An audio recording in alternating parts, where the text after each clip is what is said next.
Aleluia, louvado seja o nome do Senhor. Irmãos, hoje eu gostaria de falar sobre um profeta da Bíblia chamado Jonas, um homem humilde. Quer dizer para os irmãos que quando Deus ele dá um dom a uma pessoa para um trabalho, esse dom ele deve ser usado, irmãos. Deus vai requerer dele depois esses dons que Deus colocou nas tuas mãos.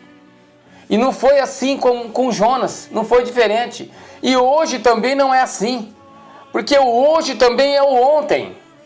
Quer dizer para os irmãos que ao começar a ler o livro de Jonas, nós percebemos que ele foi escrito com o propósito de lembrar o alto valor da pregação missionária, de nós pregarmos o Evangelho. A palavra do Senhor no 2 Pedro 3,9 diz que Deus, ele não quer que ninguém se perca, mas ele deseja que todos venham ao arrependimento. Então há necessidade hoje de pregadores da palavra, há necessidade de missionários para transmitir o Evangelho do Senhor. Quero dizer para os irmãos que o livro de Jonas, a palavra Jonas significa pomba. Ele nasceu em Bet-Hefer, perto de Nazaré. Portanto, Jonas, ele era galileu, bem como Naum, Malaquias e Jesus. Ele veio desse lugar. A história no livro de Jonas comprova simplesmente a obediência e a desobediência a Deus.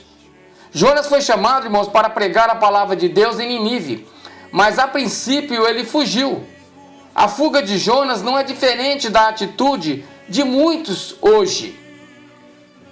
Hoje ainda tem pessoas que recebem o seu chamado, que Deus fala com ele, mas simplesmente ele deixa para trás. Ele não consegue simplesmente se voltar a Deus e obedecer a palavra.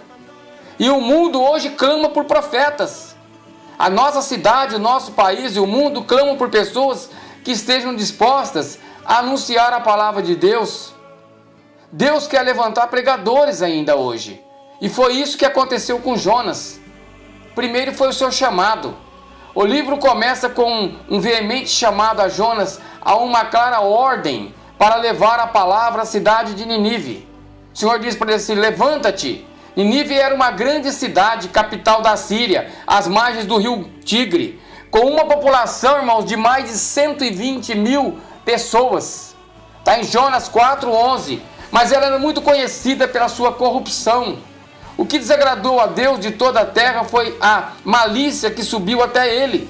2. Essa maldade inclui a idolatria e a extrema brutalidade contra os prisioneiros de guerra, além de uma forte imoralidade.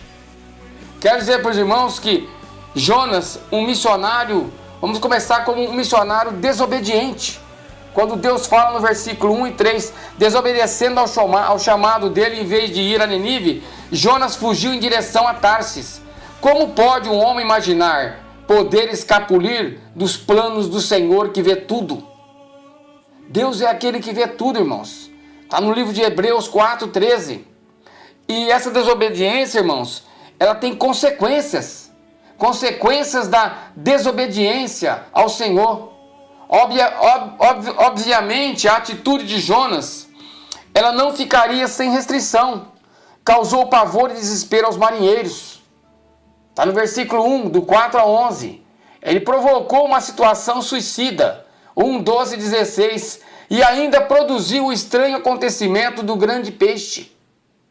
Mas quando nós estamos com calamidade, quando nós estamos numa dificuldade, irmãos, eu quero dizer que aí vem o clamor. Jonas resolveu clamar ao Senhor depois de sua desobediência. Quer dizer para os irmãos que no versículo 2 do 1,9, a eficácia da oração, ela tem sido comprovada nas mais diversas situações. E Deus tem respondido a homens e mulheres que têm clamado do mais variados lugares da face da terra. O clamor a Deus, a oração em buscar aquilo que você necessita. Jonas sentiu isso na sua pele. Jonas sentiu isso no teu coração. Quando simplesmente ele desviou daquilo que Deus tinha para ele. Quando nós desviamos da palavra do Senhor, quando nós queremos esconder do Senhor, daquilo que o nosso coração deseja e não é de Deus, as coisas só vêm andar para trás.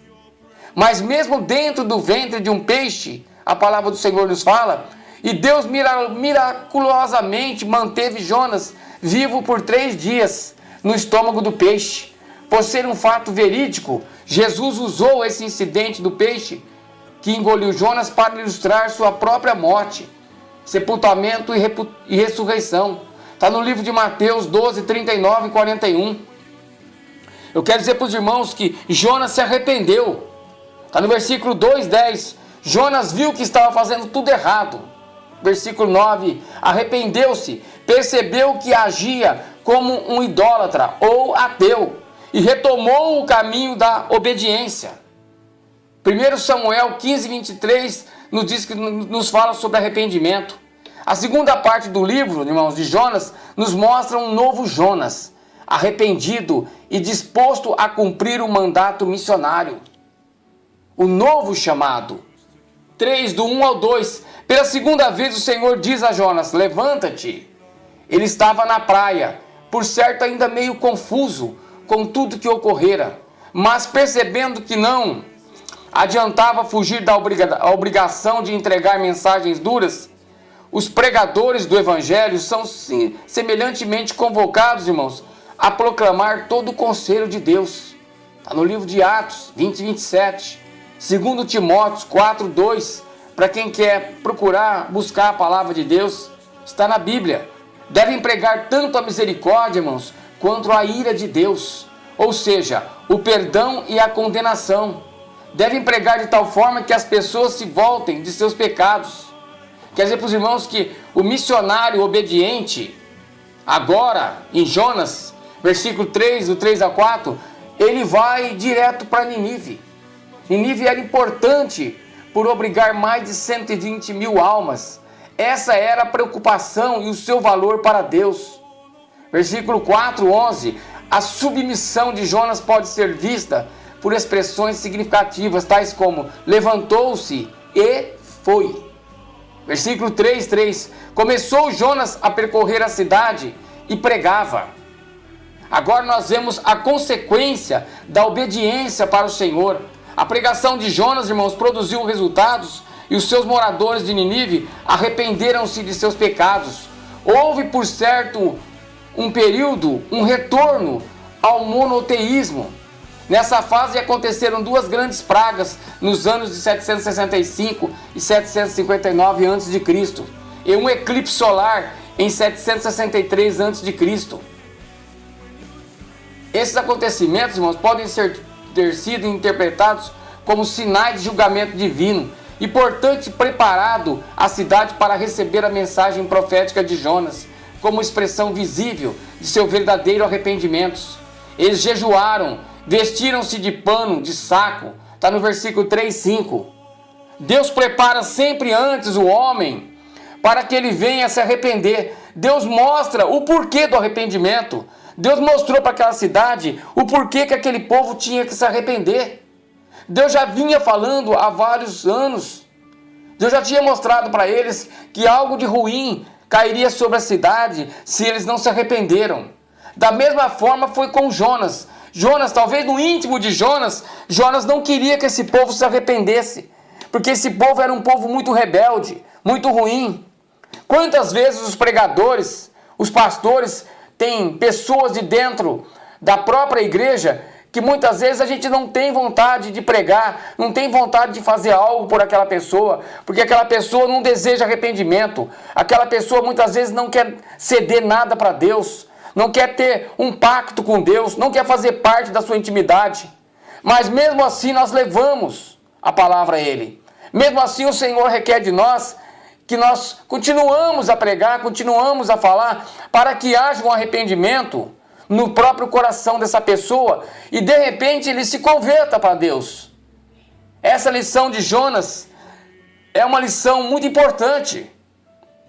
Quando Deus agiu salvando os ninivitas, Jonas ficou contrariado. Está no versículo 8. Porque ele pensou na segurança política de Israel. E como se o pregador colocasse seus interesses pessoais à frente dos interesses do reino de Deus. Foi preciso que Deus o levasse a sentir o valor de uma alma. Se Jonas creu ser razoável irar-se por uma planta com a qual não contribuiu em nada para a sua existência, como não dar lado para compreender o tão grande e poderoso amor de Deus, um Deus criador, que fizera com carinho e doçura cada criatura que estava naquela metrópole? Eu quero dizer para os irmãos que Deus ele expressa o seu amor por Nínive. O amor do Criador por seus filhos, embora tenham eles vivido em pecado e rebelião contra suas leis, vai além de qualquer amor ou sentimento humano. Está em Romanos 5:8. Quer dizer para os irmãos que o amor de Deus pela humanidade, ela se estende para além de qualquer fronteira, até as pessoas perdidas em qualquer lugar. Esta verdade, irmão, foi plenamente vista quando Deus enviou seu Filho, Jesus, para morrer por todas as pessoas. João 3,16. Quando Jesus enviou os discípulos a todo mundo para pregar o Evangelho e fazer discípulos de todas as nações. Mateus 28:18-20. Quero dizer para os irmãos que é esta a vocação da igreja missionária. É esta a vocação do missionário. É levar palavras. É o chamado que Deus tem na tua vida. É um chamado que Deus requer a todo instante que seja pregado a sua palavra, independente do coração do homem. Louvado seja o nome do Senhor neste dia. Aleluias.